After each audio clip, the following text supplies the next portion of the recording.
welcome back to another video. Today I'll be doing a textual and discourse analysis of Libra's #bloodnormal ad campaign.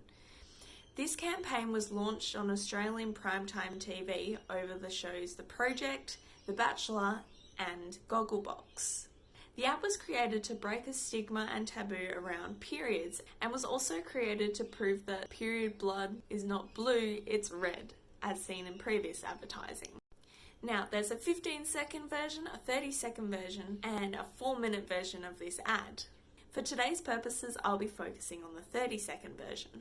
So let's jump into the textual analysis. The ad is comprised of a montage of women in their everyday facing their periods. There's a woman reaching across the dinner table asking her friend for a pad. There's a man buying his partner pads at a convenience store. There's a girl in the shower with blood running down her leg. There are so many different scenarios that are presented in this ad. The montage is supported by music. Now, the music in this starts very uplifting and upbeat, and then it reaches a shift. The shift is to indicate to the audience that there's a change and that they should take note. At this shift, there's a caption, and it says, "Why is it considered inappropriate to show period blood?"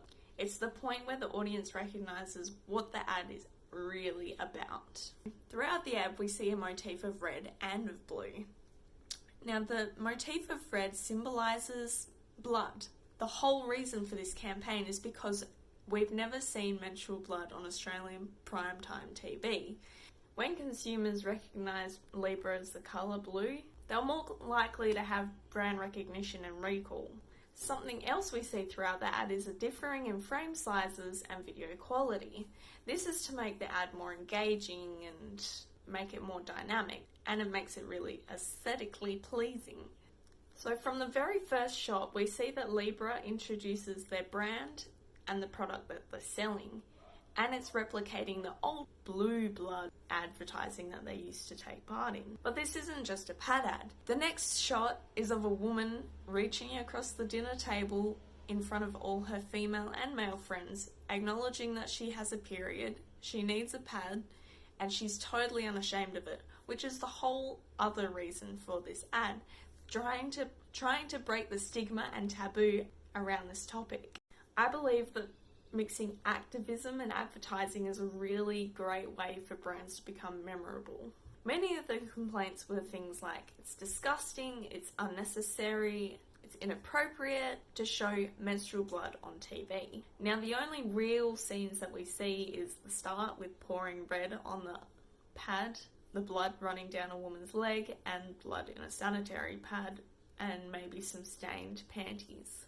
One woman complained that she had to explain to her 7-year-old daughter what a period was. Really, she should start having that conversation soon anyway, because girls can start having their periods as young as 8 years old. I believe all the women who made these complaints are still affected by the stigma and taboo, which is exactly why Libra released it in the first place. They want to break this and start a discussion for young women. They don't want young women to feel so ashamed about a normal bodily function. Every woman will get their period. Statistics show that 8 out of 10 women would rather not have anyone know that they're on their period, and 70% of girls would rather fail a test than have their peers know that they're on their period. I know I definitely got emotional watching this ad, and I know others have too. There's a blog article by Bianca Wardley entitled "Why She Cried While Watching the Libra Ad with Her Daughters." She had very similar experiences, feeling very ashamed when she was young, yet her daughters didn't bat an eyelid. The ad was also covered in other media such as ABC News, RNZ, The Guardian, all talking about the ruling of how the Australian ad watchdog totally supported this ad. I believe this ad is successful in creating a positive attitude towards periods and starting a discussion to break the stigma and taboo surrounding periods. Good on you, Libra, and yes, I will continue to buy the pads. It's a good marketing ploy and a great way to start a discussion.